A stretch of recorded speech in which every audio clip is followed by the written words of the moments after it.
Well,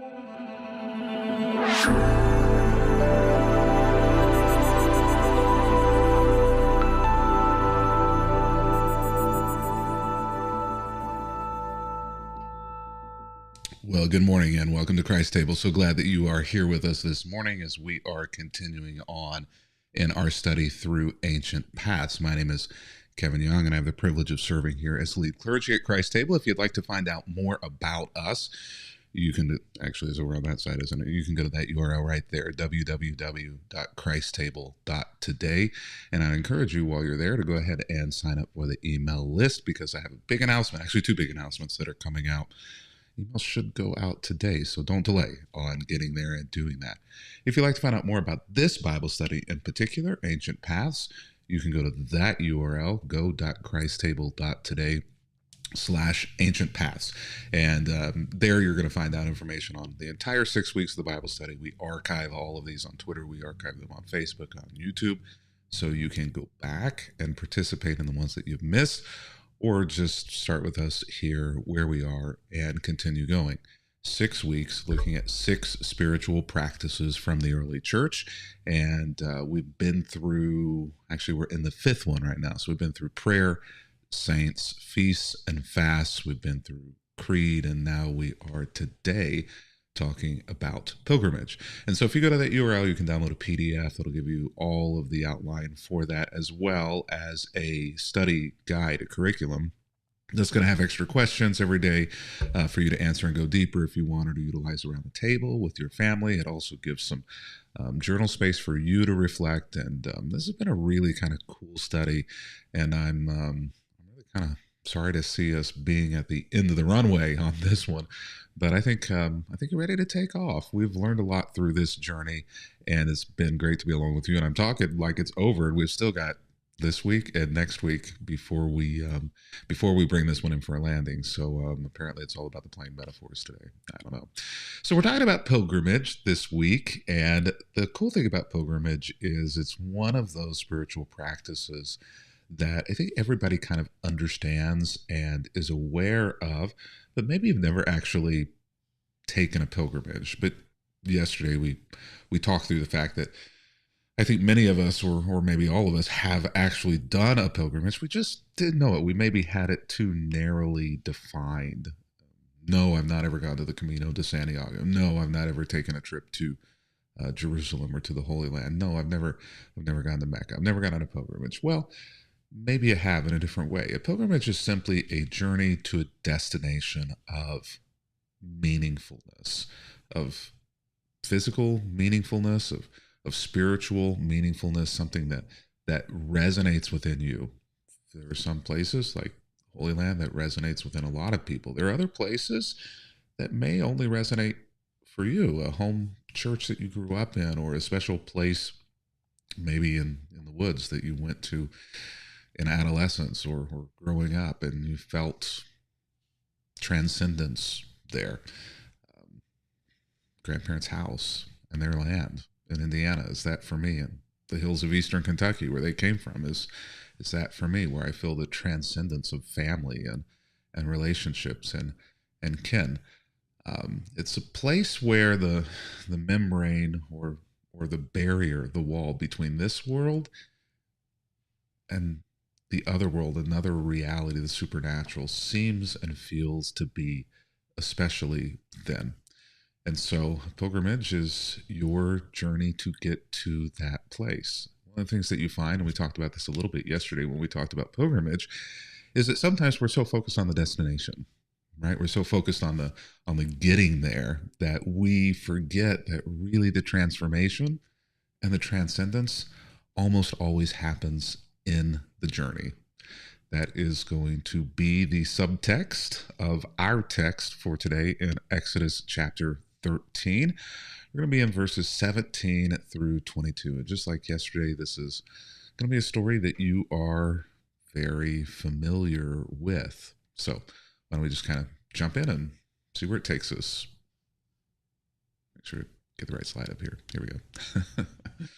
So when Pharaoh finally let the people go after the 10 plagues and Moses saying, 10 times let my people go. After Pharaoh finally lets them go, God did not lead them along the main road that runs through the Philistine territory. Even though that was the shortest route to the promised land, God said if the people are faced with a battle, they might change their minds and return to Egypt. And I could preach an entire sermon series. Well, most preachers could preach an entire sermon series on 2 or 3 words. It's just, I was going to say it's a gift, but it's a curse, right? It's a curse that pastors could take the smallest, most insignificant thing and turn it into the most laborious series of endless, boring discussions ever.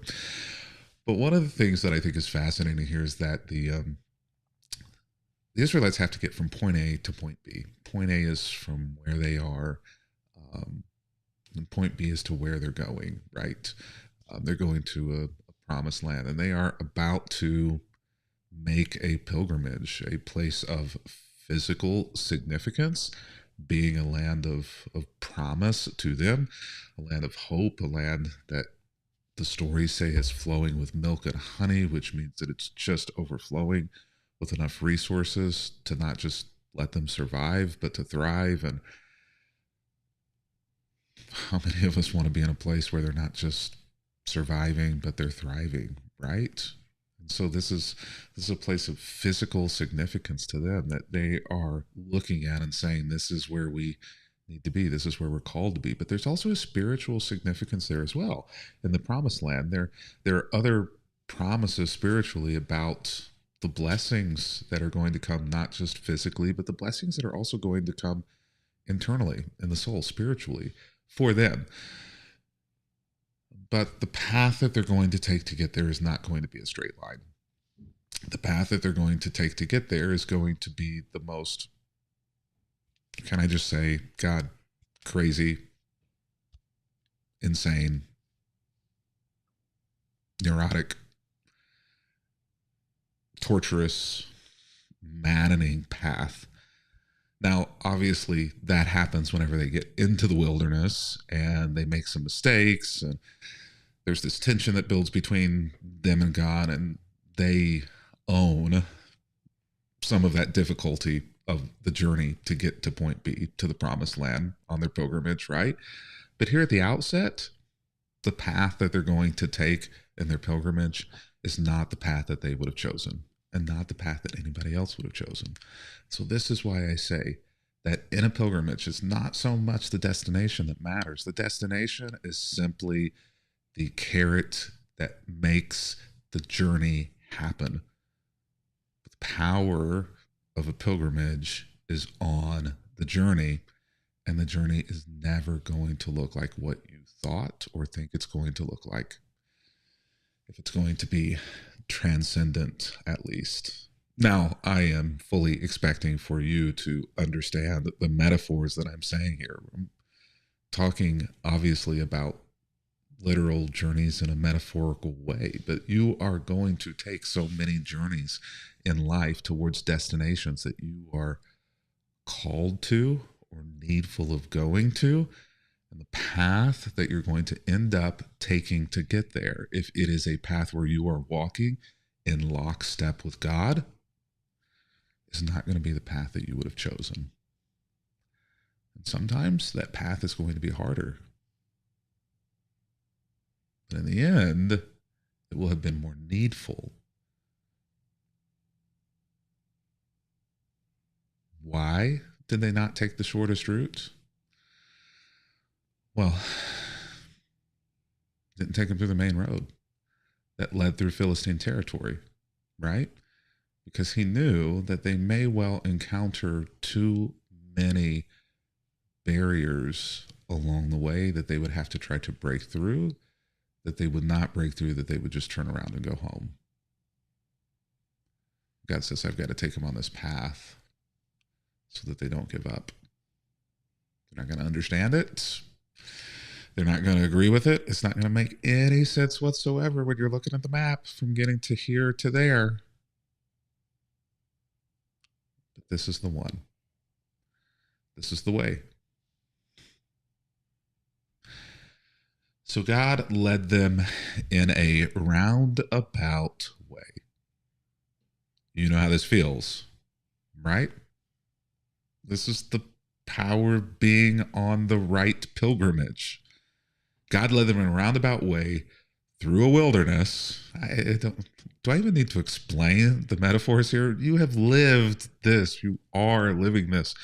We understand this. God leads them in a roundabout way through the wilderness towards the right destination. Okay? It was roundabout. It was through a wilderness. But it was the only path that was going to get them to where they needed to go. If I were in an African American church, I would shout that line right there. Because it was the only path to get them to where they needed to go. So thus the Israelites, they leave Egypt like an army ready for battle, but they weren't ready for battle. They thought they were ready for battle. They couldn't even face the area of Philistines. God says, you're not ready for all of that. I know you've got this courage on the inside that says, alongside Moses, let my people go. I know what's going on the inside of you. You're not left Egypt like an army ready for battle. Not an army ready for battle, but like an army ready for battle. They spoke a big game, but on the inside,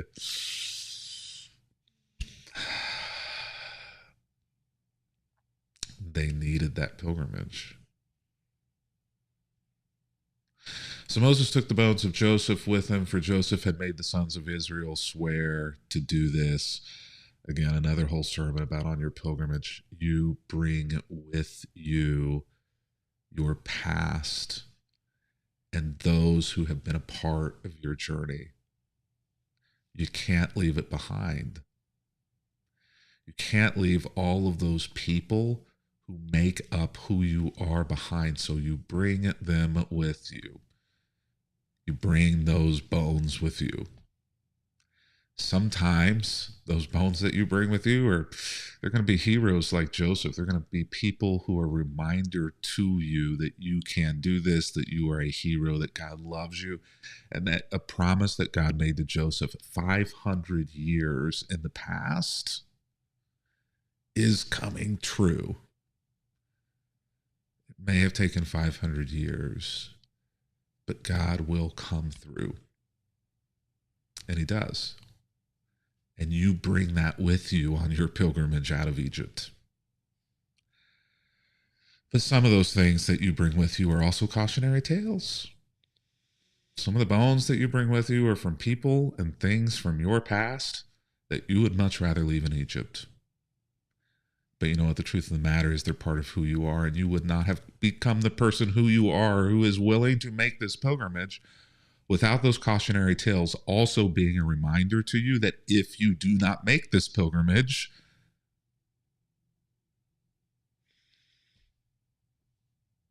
you will become like them. So dig up those bones and go. Start walking. For Joseph made the sons of Israel swear to do this. And he said, God will certainly come to help you. And when he does, you must take my bones with you from this place. So the Israelites leave Succoth, camped at Etham on the edge of the wilderness. The Lord went ahead of them. It's a decision point. Even on pilgrimages, you have a decision point whether or not to continue on to the destination or to turn around and go home. The most difficult part of a pilgrimage, of a journey, isn't really getting started, and it's not really getting to the end. The most difficult part of a pilgrimage is whenever you are far enough away to not be able to see where you came from anymore, but also not close enough to see where you're going. You're in the middle and you can't see either. And in those moments, it's super easy to want to turn around. But if you turn around, you're going back to Egypt, right? So the Israelites, they leave Succoth, they camp at Etham on the edge of the wilderness. They have a choice to make. Do we turn around and go back to Egypt, or do we keep pressing forward to this place that we can't yet see, don't know how long or how far in front of us it is.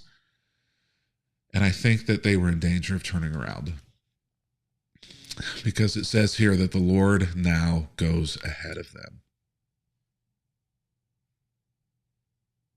Gosh darn it, I'm going to lead, God says.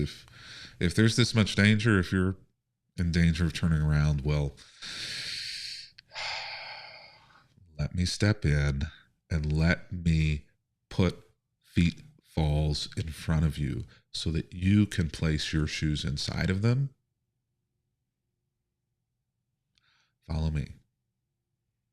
And God has been saying that throughout the entirety of Scripture. Follow me. It's going to be okay. It's not going to be easy. This pilgrimage is going to suck like nothing has ever sucked.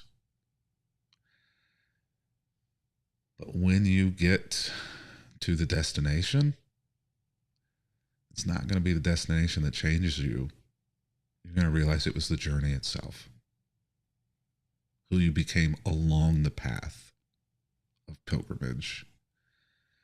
So God goes ahead of them and he guides them during the day with a pillar of cloud, and he provided them light at night with a pillar of fire, and this allowed them to travel by day or by night. Nightlight. There's another whole sermon right there. Nightlight. And the Lord did not remove the pillar or the cloud of fire from its place in front of the people. And I've already wasted way too much time on this today, but God gave guidance and protection. You're not alone. You're not alone on your pilgrimage. Whenever they entered the wilderness, where there was too much danger of them turning back and missing out on what they had promised and on what they had desired, God himself steps in a creative way, not in a way that was God, but was God utilizing something else. Now, I'm sure they looked at this and they recognized this is God, but this is not God. This cloud, this pillar of fire, it's not God. But God was in that. God provided that, both to guide them and to protect them. And I would submit, I don't know that I have anything theologically or biblically or a verse to say this. So this is opinion. I would submit that no one goes on a pilgrimage without the protection and guidance of God.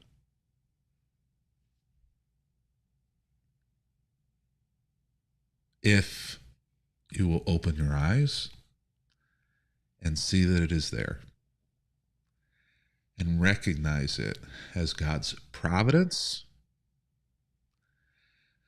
and the power of God reminding you that you are not alone. You're never alone on a pilgrimage.